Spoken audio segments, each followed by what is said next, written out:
put you through some really emotional shit with the last one right before Act 2 happens. And everybody's thinking about that. They're all clamoring about that. They want to discuss the finer meanings of that. And then it's like, nope. I'm going to hit you with something even harder now. Yep, exactly. Right. So, all right. So, and low key, this is my favorite one too.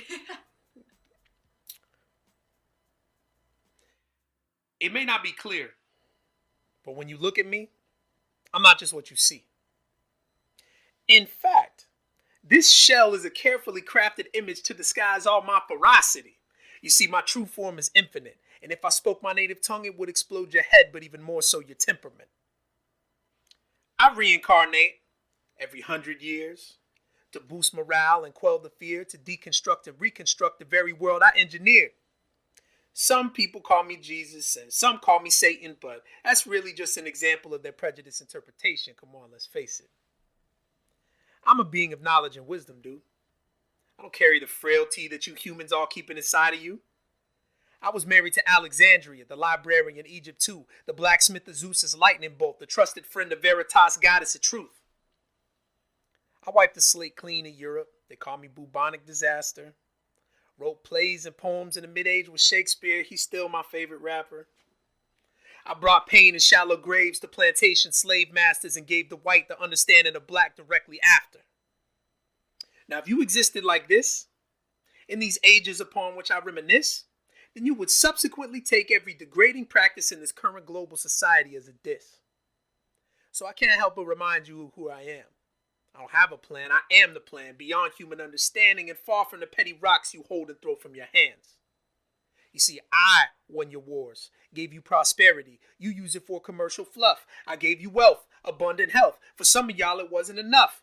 I gave you Elvis's curl and James Brown's splits and whirls, Jackie's flips, Michael's angelic voice, and you left them all disturbed.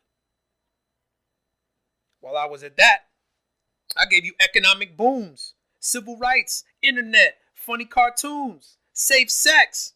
You can't sing. I gave you auto-tune. And even after all that, my credibility you try to bruise. But if you only knew that your very primordial essence is within my grip, if I spoke the true meaning of the universe, your consciousness and head would split. If I told you that your whole life was the sum of an equation with skill I conjure with my script, and at any moment I could erase your thought, identity, possessions, and livelihood with the infinite cosmic power at my fingertips. So my friend, I think before you pray to me for another raise or a house in Mercedes-Benz, I think it's time you actually realized exactly who you are fucking with. I love that shit so much.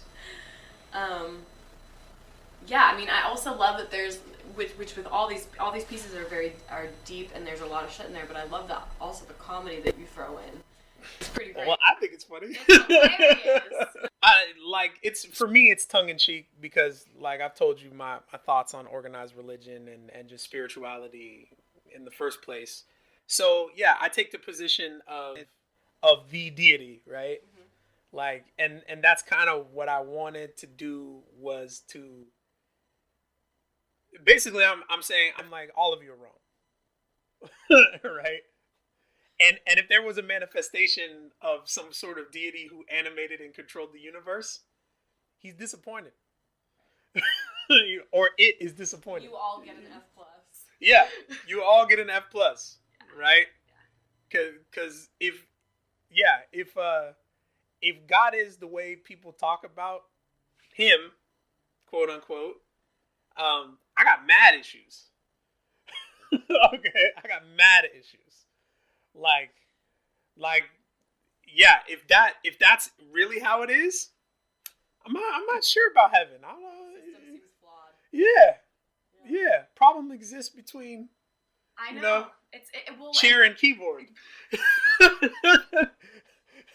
You know, and it is for everybody. Completely. Yeah, it is and for like everybody. we were saying yesterday, you might not get it right away, but you might get it in waves, or it might hit you right 6 months later. You go, you know? And well, yeah, it's just that piece is exactly like organized religion. It means whatever it means to you based on what you think already. So somebody in the audience is like, "Oh, this is a piece about God talking about how disappointed He is with us," right? Other people are like, like, "Oh, this throws everything out the window," right? So yeah. So the answer is you're all right. You're all right. And you're all wrong. Right. You're all right and all wrong subsequently. There's something comforting in that, right? Okay, so in the book, like I said, they were random musings, so I just put them in the order that they were written. But even in the book, when you listen to these, they still all have meaning together. They still all converge upon each other. Like, for example, we just did Infinite. Number 5 is 80 Life. And that's about my childhood and growing up and what the nostalgic parts of the era in which I grew up, but also the pitfalls of when I grew up, right? And I think that's directly connected to creation. So it kind of makes sense that they're together and it connects in that way. Well, it's also like I think that 80s life has a childlike innocence still. Right. And I think 80 life is so important is so potent because of that. My childhood is not something I've lost. It's not something I can lose. It's not something that can be degraded in any way. It's 100% complete. Yes. And I feel extremely lucky because not a lot of people can say that. Right. You know? They say with each generation, something gained, something's lost. For me, it drifted somewhere between Atari joysticks and 100% cotton striped tube socks. Can't convince me that shit didn't pop like multicolored sugar rock. My generation's last 2 generations want to copy off. The music and the dress, the toys and the whims, the culture and the colors, man, you had to be there just to know how it feels. I could use every word I know and still I couldn't make it real. It went so quick like Magic Johnson passes, missed the ball on film, and only 80s kids get that reference. Time travel and trapping ghosts on my bucket checklist, moonwalking on my recess break for tips. Hammer pants, British Knights, and them sugar high, oversized retro pixie sticks. Now that's what I'm talking about, homie. Domino's pizza discount dropping off Saturday and Sunday, quarter stacking arcades like a boss on my Zach Morris. Making time freeze as I please to explain the finer points of this nostalgic scene. I also remember how close my family was. The nights we ate together. The only time I really felt like my kinship was special. I remember every purchase, every time I felt nervous because my parents showed me togetherness but never taught me how to preserve it. And now I know what we're missing. We had devices, technological vices that as we grew older took new meaning. The world got colder, opportunists became bolder, and made us think that the material excess of the 80s our parents had was what we were seeking. So we built shrines to celebrity, left out the levity, focused on the payday and downgraded integrity. What's missing is the happiness in a step with a spring. What's missing is the joy of play and not all the things. What's missing is the people you were with and shared the gift of laughter and companionship. But today's friends are tomorrow's competitors. Today's lens is tomorrow's post editor. I wish that sometimes I could go back to 1989 and screw adolescence and adulthood all together. But as a child of the 80s, I'm just thankful that it made me because the skinny jeans and shit that y'all be rocking is just crazy. Hell yeah. Yeah, I was only alive for 3 months of the 80s, but I still feel like I dress more like an 80s kid than anything. Well, doesn't everybody? Right? Right? I'm wearing a Ghostbusters jacket right now. You know? I can vouch for that. He is wearing a Ghostbusters jacket. I'm actually wearing a Ghostbusters jacket, which is my favorite movie of all time if you know anything about me. Dude. Yeah. This poem, I also love it because there are some, with all of your works, but this rap, there are some damn beautiful images created here. Like Word. The togetherness, the kinship, that they showed me togetherness, but they never taught me how to preserve it. And that's what that bleeds into Love or Something Like It, right? Yes. Like we talked about. Completely. Because like literally it's all I saw. You know, how rare is it for me to be an African American man and grow up in the upper middle class where all I had to focus on when I was a kid was going to school, getting good grades, and if that happened, I get anything I want for Christmas. Right. You know what I'm saying? That's the 80s. Yep. that's the 80s for me.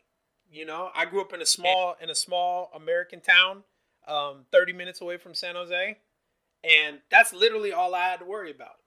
I cleaned my room, I took a shower, I washed behind my ears, I played video games when I could because I went to a private school, so that took up most of my time. But you get a 4.0. My mom handed me a J.C. Penney catalog, and I'm just circling shit. Okay, and when Christmas came, I say good 75-80% of that shit was under the tree.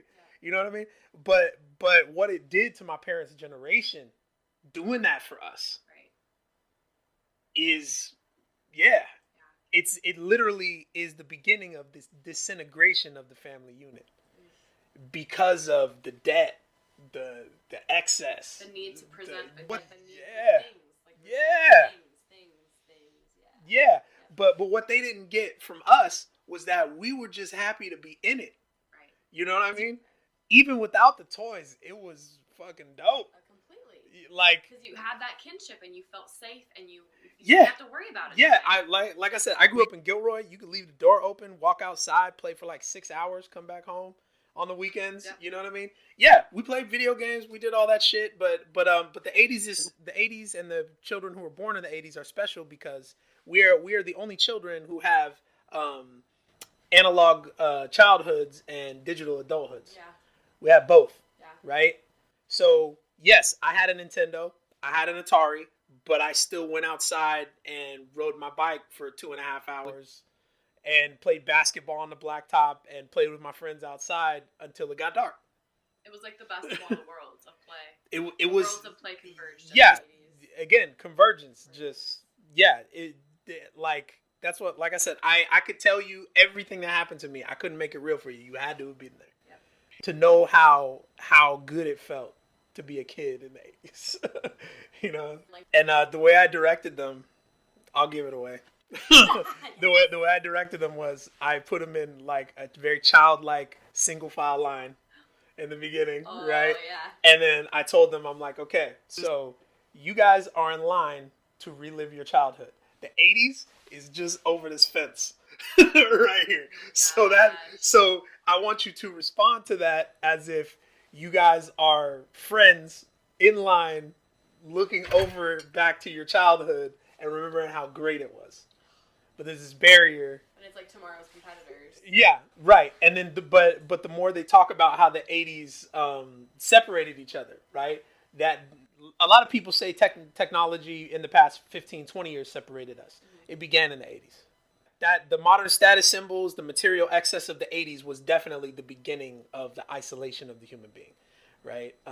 The spreading apart. And that's what as we further describe the 80s, the actors spread apart. Yes. And then they realized they didn't miss what was over the fence. They missed each other. Oh man. Right? That's what it was supposed to be. Yep. But yeah, so it was the best time to be a kid in the history of America. Yeah. Fight me. Okay. All right. So yeah, this next one is definitely the hospital bed. Gotcha. This is definitely the hospital bed one. This is probably the closest to a eulogy that I thought I would get. Damn. So this one's very important to me. It's called Untitled.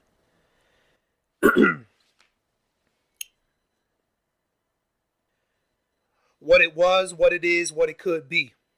I heard the past bites asses with some sharp teeth. I heard the present has some wonderful lessons if you can catch them, and the future isn't clear, but we can always correct it.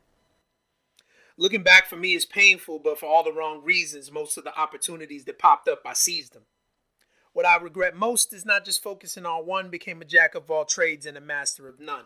Except for rapping and acting, because I consider them equal sum of all the experience and possibility that I've become. But the brain still wanders. The heart becomes fonder. I feel as though I have died and been reborn 100 times on this planet. I've always been a spiritual person, not in a conventional sense, but I believe that as humans, our greatest ability and best hope for the future lies in our ability to understand our failures or misdirection and triumphantly begin anew. I believe that we are living, breathing examples of this to ourselves and to each other. I can only begin with this statement because I feel it necessary to explain to you who I once was so that you can truly have a clear understanding of who I am. A child born from love in a world of promise, 1983 on February 15th in Steinbeck Country, Salinas, California. Ever since I was able to comprehend speech, I was an entertainer, a person who seeks joy and fulfillment through the joy of others. I remember being 5 years old, rehearsing my recitation of Abraham Lincoln's speeches to perform to onlookers under the shady trees of Casa de Fruta.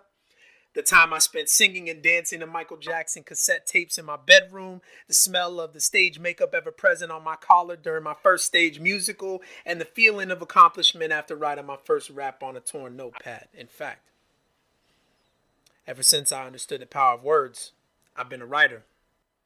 A person inspired by the unfamiliar inner workings of the human spirit and propelled by digging in the depths of my vocabulary and personal complexity to try to define it in a way no one else can. My poems, my scars, my loves, my hip-hop 16 bars, my own personal freedom for the world to see. It's not about notoriety, it's just about me. But I can't lie that notoriety is not what I seek. In fact, my competitive nature once led me to be an athlete. Once a man full of pride on the free throw line, I will reside on the blacktop down the street. And even now, my mind, I can hear the crowd roar as I shake the imaginary defenders, take a step back and drop into the chain link hoop, what would be considered in the league regulation as 3. A dedicated player and lover of the game, ashamed my number or jersey will never be retired or even seen. But it's all in me still. It's not a matter of flattery, but really a matter of will and of skill, for I can't think of a better way to release all my ills but to tell you that all of these dreams have been killed. But still there is morning. And I don't even know you, but I want you to smile. I don't even know you, but I want to challenge your mind. I don't even know you, but I want you to challenge mine. And the man with the plans who began this has peace, for I'm not just one of these men, I am all 3, and the pieces of all of these deaths create me. The speech has no title, but if it did, I would call it Belief. That must have been that must have been pretty emotional for you having to put up. Oh, yeah, every time. I watched it every time backstage. Yeah. I watched it. To remember, where you were when you wrote that. Yeah. And to see it obviously brought to life and shared, that must be very powerful, because the piece is very powerful in and of itself. Yeah. Yeah. That was the out of body experience, right? Yeah. Like the 3 people are me. It's the first guy that speaks is the one who gets to step outside of himself and assess everything, right?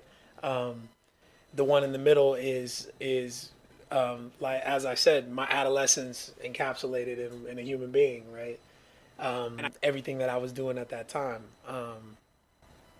Which was, and I chose a specific time in my life to do that. It was before I had taken rap seriously and became a full-fledged MC who did music and recorded and stuff like that. I've been rapping that whole time, but it wasn't until I gave up basketball that I truly became an MC, right? And then the third one is is the wisdom accrued from all of this happenstance, right? Yeah. So yeah, the third one isn't really a person. It's like it's the library of the accumulation. It's like the knowledge. Wisdom that you've walked away with after all of the right. You know what I mean? And that's when, again, belief. Yeah. That's when I was like, oh, like I can put myself behind something and this shit can happen. Well, okay, so I'll tie this in a nice bow for you. So the piece I just did, when you saw it on stage, did you hear the transition music? Do you remember what it was? No.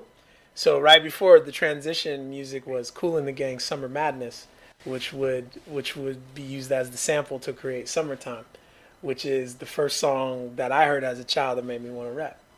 It was just Fresh Prince, DJ Jazzy Jeff, Summertime. So that's why I played at the beginning of the... That's like you just gave us a little like gem, a little diamond in the rough. But yeah, literally he's the reason why I rap. So this is what? Is this number 7? Number 7 is somebody's gonna die today. Oh shit. Okay. Right. Me and my wife talked it over when we did the show, and it's much more powerful as a woman's piece, I think, with the 4 women that we did it with. Well, It means something completely different when I do it by myself, but I consider myself the canon version, them doing it. yes. And the impetus for that idea is all the great women's theater that I've seen, like Women of Troy or Antigone or something like that, where they just stop and pop, where it's like, the shit I have to say is so important, it doesn't matter what I'm doing with my hands. Which is completely, and it has that Greek Like, chorus feel. yeah. Like we are, it's like these women of like all time. They're completely timeless. Right. And because women have control over life and death, they do. Yeah. It's why they are so abused. Yeah. So that's why I did that. Yeah. But for me, it meant something a little different. Completely. All right. Somebody's gonna die today. Let's hope it's not you or me. Because I got things to do, places to go, people to see. I haven't found the promise of the brighter day in which I seek. I've got to find my purpose before someone writes my eulogy. Never enough time and never enough rhyme and never enough effort I could ever put behind me. I'm driven, but what for? I don't have seconds to explore that concept. I'm too busy in a rush to do some more. Can't take time, so I can't make time to fear the reaper. I guess time could be money because I never have either. And that's real, like the wrinkles forming on my face. Ignore the pain as I soldier towards the shine of that brighter day. To be unique, you have to act on instinct and impulse to do it. And I'm afraid to go to sleep because I feel like one day I will awake and lose it. So in between the verses, I'm a zombie, neglecting all my thoughts of self-preservation for the art. And therein lies the irony. If I take this too deep, I could further sink my feet into the creeping calculation of our imminent eternal sleep. Because somebody's going to die today. Let's hope it's not you or me, because I got things to do, places to go, people to see. I haven't found the promise of the brighter day in which I seek. I got to find my purpose before someone writes my eulogy. It's a selfish thought, but we've all had one. Passing by an accident, seeing the carnage, and being glad it's not anyone that you love. But what if it could have been? Someone you would greet, someone you were about to meet, somebody's future wife or mother is mangled in that car seat, somebody's reason for living, somebody's mission, somebody's only friend in life is about to come up missing. But for that second we're aware, we pretend not to care, but hold our loved ones a little tighter when we finally get there. I don't think that any of us are inevitably prepared to be the one or lose the one that we could never ever bear. And that fact remains on the ethereal plane because we couldn't even function with that state of mind day to day. In times of most serious fray, we can acknowledge denial works in mysterious ways. But somebody's still going to die today. Let's hope it's not you or me, because I got things to do, places to go, people to see. I haven't found a promise of the brighter day in which I seek. I've got to find my purpose before someone writes my eulogy. But if me it is, I have to make sure my life is well lived, create a future with a purpose and some choices for my kids, create a picture of importance what other people might outlive, with some lasting impressions inspiration might give, because when it comes to death, it immediately becomes a legacy discussion. I want fanfare and assurances that my life ain't for nothing, so even on my deathbed, I still have to continue fronting, because if eternal life is real, then I need to start planning something. I actually friggin' secretly love the fact that there was a fire truck that randomly Just, yeah. Somebody's gonna While die I'm talking today. about it, yeah. But it's always happening like that, right? Always. And everywhere you go. one, I think that I love it hearing you speak it, because it is.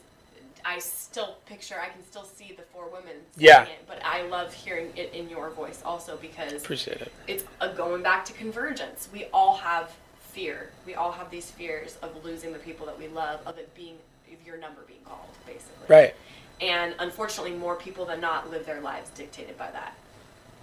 And I don't know, I think that there is something very powerful about having when you have the 4 different voices. I remember it hit me really hard, because it was like, this is the same voice in all of our heads. It's been the same voice in people's heads since the beginning of time. Right. And I think sometimes the scary and hopeless part is that we don't know how to get out of it. You don't know how, because you don't, it's like you just have to get to a place of surrendering control and not taking people for granted, hugging the people a little tighter when you get there, telling the people you love them when you can, because at the end of the day, so much of this shit is out of our hands. Yeah. And there's something like weirdly liberating in that and weirdly terrifying. And again, this comes from me being clinically dead for, however long I was. Which definitely changes your perspective on life and death. Yeah, and this has happened to me. This has happened to me twice. Once when I was 15 and once as an adult. Right? I've been clinically dead twice. And both times, it's not how people describe it at all. For me, it was consciousness, no body, no sight, nothing. Just me being alone with what I'm thinking. It was trippy because I could hear myself think, but there was nothing there. Both times it happened. Right? So I don't know if that's dying or if that's like the waiting room. Around the corner from Yeah. before. Yeah. Yeah. And so and at a near subconscious level, not to get too deep into it, but at a near subconscious level, I really feel as if I was given a choice. Both times. Both times. And the decision was, I'm just not fucking done. Yeah. So I got more shit to do and more shit to say. right, and that's why I put that at the top of the piece, which is like I could be dead right now and wouldn't know it. Because I got so much shit I want to accomplish. You know what I mean? I'll be like one of those ghosts still living, walking around in these patterns, doing the same shit I always did. Or you still go to get your cup of coffee. Yeah. And that's, yeah. You're not crazy. Or you're crazy, but you're not alone. How about that? There you go. Yeah, I don't want to be normal. That's code for whack. I'd rather be crazy. For sure. Okay, so here's another 80s piece, and this is actually a true story. 1986. The golden age of hip-hop as it's written by the spectators and pens. The culture was 7 years old. The little white boy was 10. Father was a musician, bluegrass and rock and roll, but it's a long time since Elvis had the crowds under his control. Something new was taking hold, something fresh, something bold. Of course, I'm speaking of spoken word and loop beats from the ghetto streets and dancing can spraying with that sweet technique. Before the whole country could say rappers delight, kids in the suburbs were practicing their skills on the mic. And he was one of many. Tapes of all of his favorite rappers, he had plenty. The hours spent rehearsing boggled the mind. Memorization of the verses were the inertia of this moment in time. That perfect moment where he has all the right performance components, where he steps on stage of his entire Catholic private school and owns it. The people would cheer, he thought. It would be real, he thought. At the lunchtime cypher session, he'd be a big deal, he thought. He had determination, extra poise, extra patience, extra will, stage presence, and most of all, preparation. His rap debut on stage, they're sure to be feeling the group Run DMC, the song You Be Illin'. You know how the track goes. I don't even have to tell you. Like the perfect silly rap song he could do at this venue. The irony is, it talks about nothing but people tripping off of themselves, having perceptions on one side when it's really something else. And like I said, this is the perfect song that the nuns need to hear. He could have single-handedly opened eyes and claimed ears, could have left the stage praised and respected and revered, could have paved the way for his entertainment rap career. But, as with life, we can prepare, but we cannot predict the seasons. We cannot predict the disappointment, lessons, or the reason. Or a little boy's dreams, no matter how far or close he gets. How did it go? We'll never know. He was flagged as inappropriate. Yeah. And beating kids with rulers is not. And molesting little boys in pews and lying to the diocese is really what's hot. Sometimes I wonder how God took it or what Jesus really thought the day his followers stole a boy's confidence and creative spark. Or when the people of God claiming to be righteous turned their tolerance off. And every second ticking closer to their judgment on the clock. They probably look down, turn to each other and say, they be illin'. Hell yeah. Yeah, dude. Yeah, this is a real thing that happened to a friend of mine, and we went to the same private school where it happened. He's a few years older than me, but I got permission to tell his story from him directly, and that's the way I wrote it, the way I spoke it into existence was my way, but it actually is his story, and I'll never forget the moment I read it to him. He cried, man. He gave me a hug and was like, "Thank you, man. Thank you." And so I feel a great sense of pride to be able to perform that, but also to direct somebody else to do it. And I think it came out really good. It was amazing. It came out good. And the hope that I felt from the actor who, because the way that they staged it, I don't want to give too much away, but they set it up so you're kind of seeing this kid that's going to go out and perform for this talent show, and like the disappointment in the actor's face. Yeah. I was like, oh no. And Yeah. to get to speak to you personally yesterday and hear that this actually happened to someone, which stories like this oftentimes you find that they are true because it's like you can't make shit like that up. Sometimes it's the potency of it and just the realness of this experience and the fact that you said that a little more background, they'd actually waited until... Yeah, they let him think he was going to do it the entire time until right before he went to go perform. The amount of heartbreak yeah. for a kid that finally gets up, has the guts, the gumption to put their stuff out there and recite these rhymes, to get told and get your hot air balloon just basically shot down. I'm glad that you gave him probably some bit of closure. I hope so. Because he could know that experience now was bigger than him and that, it could maybe help somebody else. Yeah, and like I said, shout out to Jason Franks. His MC name is No Rats. And what the crazy part about it is that we've been friends for a long time, and he's probably one of the most gifted rappers I've ever heard. And the fact that he was stifled in that progress, it makes me really angry. So, and another tidbit about that school, low key, the principal had a lesbian relationship with the kindergarten teacher, Nun. They had a relationship like on the low that lasted for years. They got found out and they both quit. But that whole school was just out of order. Well, everybody tries to hide all their... And again, not saying that because I'm denigrating them in any way for having that relationship, but y'all some fucking hypocrites, exactly. Like straight up. Especially when you're a kid and you see it, and then having the retrospect years later and the hindsight as an adult, it really pisses you off. Yes. Because you realize shit you didn't realize, but that you did realize, and you questioned yourself because you were the kid. Yeah, and meanwhile they're trying to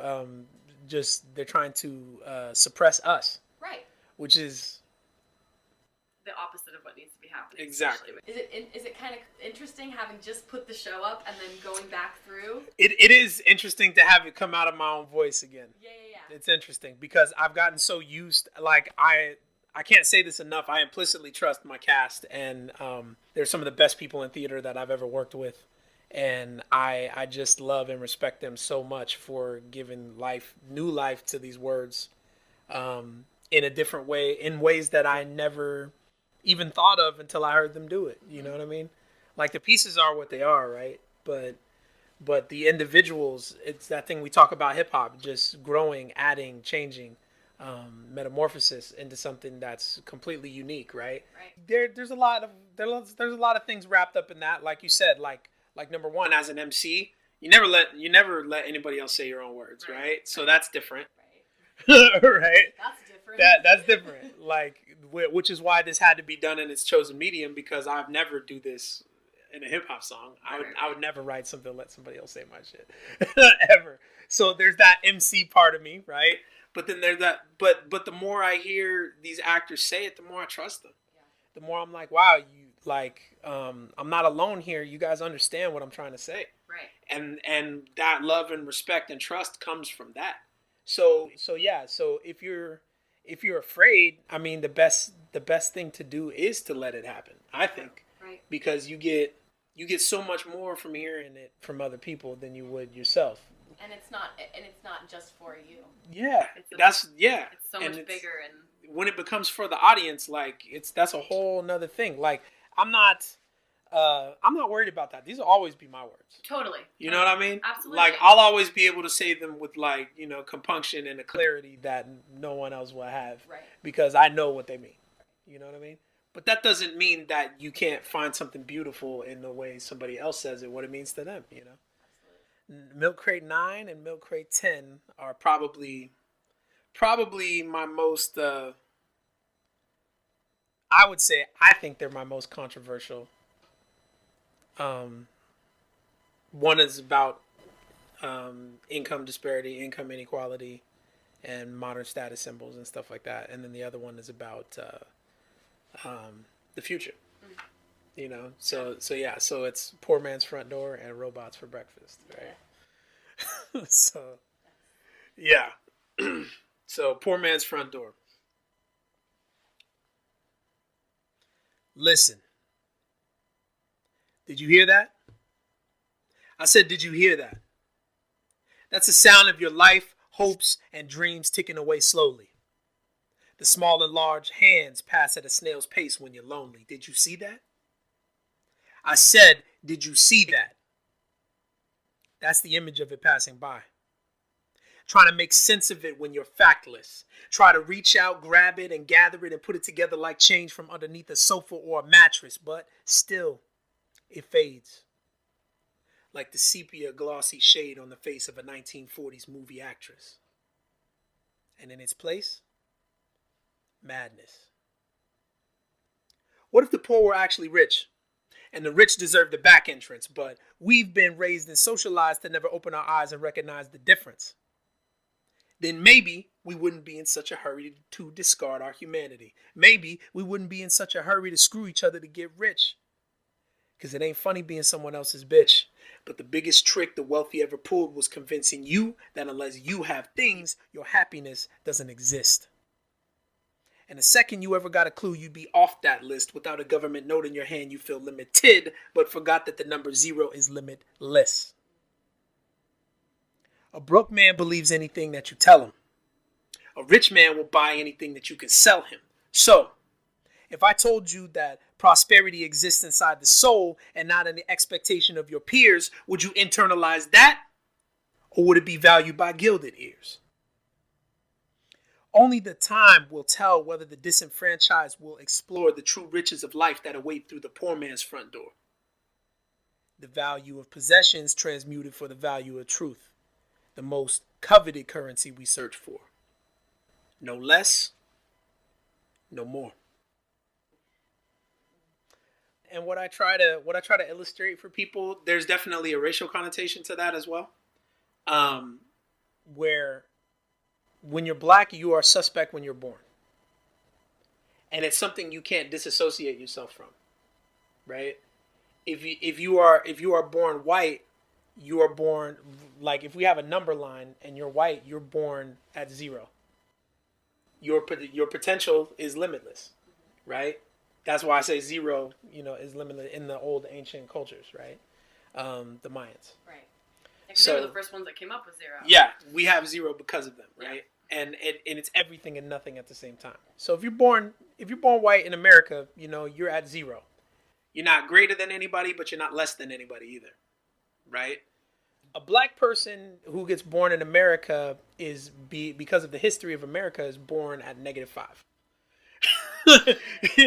I mean, and I'm being diplomatic with those numbers, right? Yeah. So, and that's what I mean.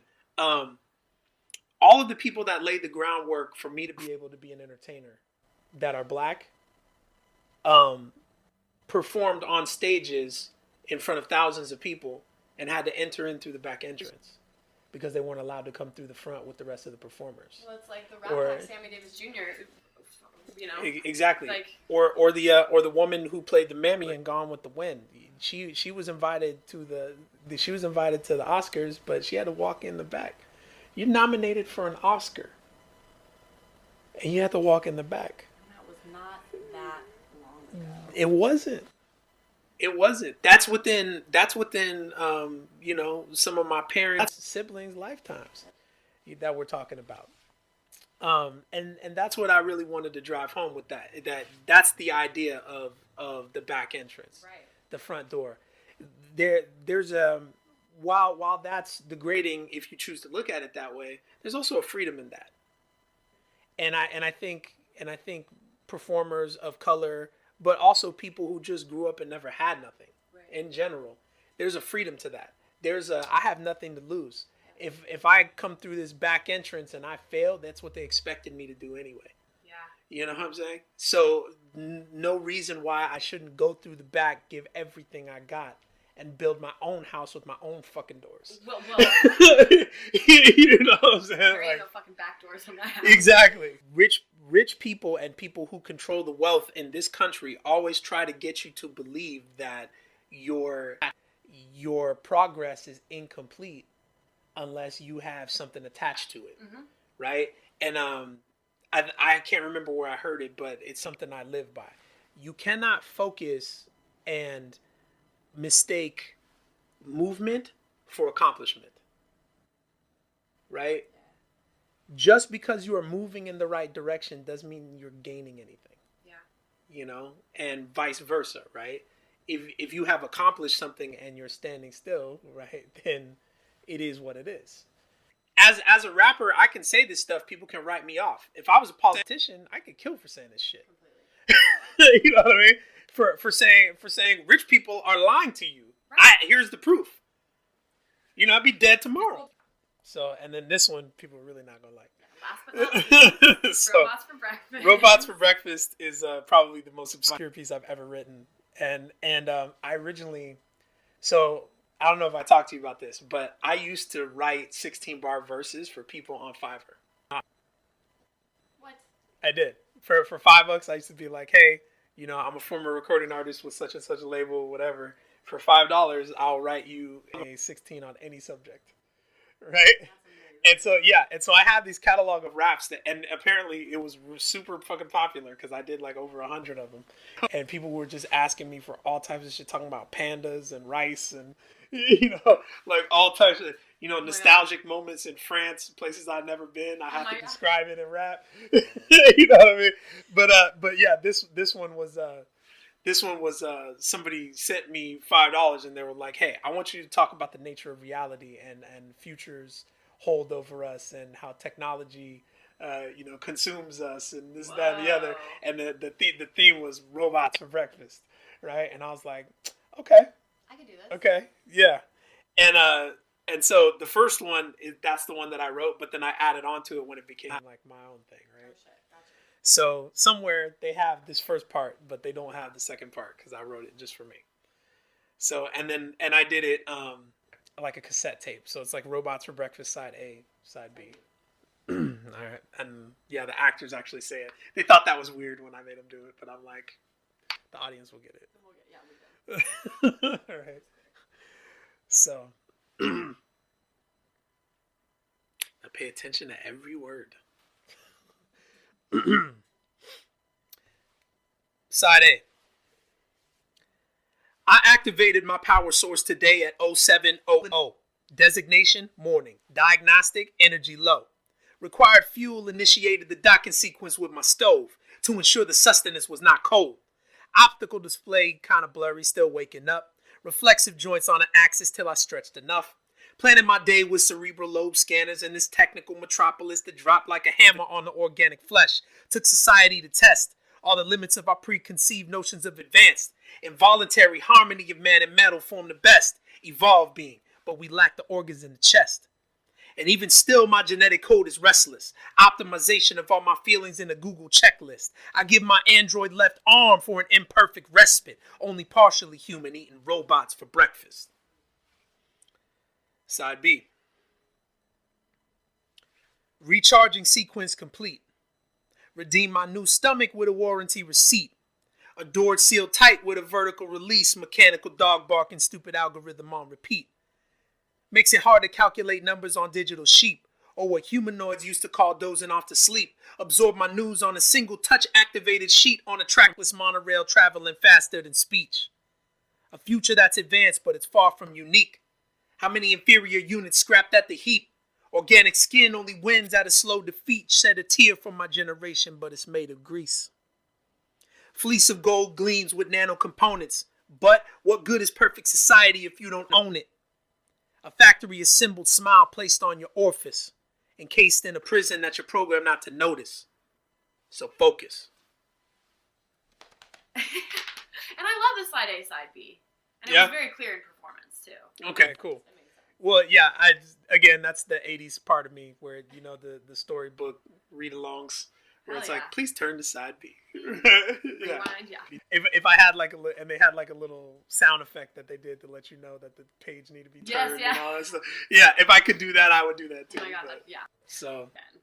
yeah, I already like low key. I started writing volume 2. I was gonna say, I bet you already have. I got some more. That shit's even more There's raw more than where this. there's more where this came from. Yeah, Yep. definitely. Milk Crate will be on Spotify and all that stuff soon as well, because I own all that's my shit. Yeah. So that'll run under my banner as well. And shout out to my record company that I'm finishing up these albums with, Ellis Beetle Entertainment, where I finish this album trilogy that I'm working on. And yeah, when you see it, listen to Milk Crate or hit me up, and if you want to do it, or if you want me to come to your school and do a workshop or something like that, I would love that. Yeah. Pleased to meet you, pleased to meet you, pleased to meet you. Pleased to meet you. Well, my friends, we have finally made it. That was our season finale, part 2, Convergence. Part 1, Don't Fear the Cipher, with the amazing Phyllis Cipher, RJ Wayne, Ron Johnson, who wrote the Milk Crate monologues, and the cast album will be out very soon, so look for that. Please follow Phyllis Social as well, because you'll get to see his new album that's coming out. Proper introduction has been a proper introduction into that album, and he'll be able to give you more information when that album is going to be released, as well as the Milk Crate cast album. And you just want to follow him too. If you have any questions, he's very open to talking about this production, to talking about the process. And again, if you are, I know in times like this it's kind of crazy, but even for virtual reasons, if you're an educator, if you are interested in this content, all these amazing themes, these completely relatable ideas that Ron's talking about that are so important for us to be thinking about and talking about in society. So if you are interested, please do contact him, contact us at Poets Return if you're curious to hear more, because again, the Milk Crate monologues, I see huge things for this happening in the future, and I think it's really limitless. To go back to what Ron was saying, it's limitless. But I can't thank you all enough for being with us on this journey. We're going to be launching season 2 this summer. Things hopefully will be a little bit more back to normal. Even if not, we've got plans for what to do about that anyway. A lot of virtual content and phone interviews with all these amazing writers. But please continue to support. It's been amazing going on this journey and getting to sit down with all of these wonderful poets and sharing their process, their words, and their amazing stories with all of you. So please follow them. Check out all of our episodes, all of our artists and poets and writers. And as always, my friends, please use your words well. Do as the Phyllis Cipher does. Use your words well. Poets Return, a poetry podcast where artists share their work and discuss their process, and let you see the story behind the words. This audio production is copyright 2019 by the Poets Return podcast, all rights reserved. The copyrights for each story are held by the respective authors. No duplication or reproduction of this audio program is permitted without the written consent of Melissa Bowie. Pleased to meet you, pleased to meet you. Pleased to meet you, pleased to meet you, pleased to meet you. Pleased to meet you, pleased to meet you, pleased to meet you.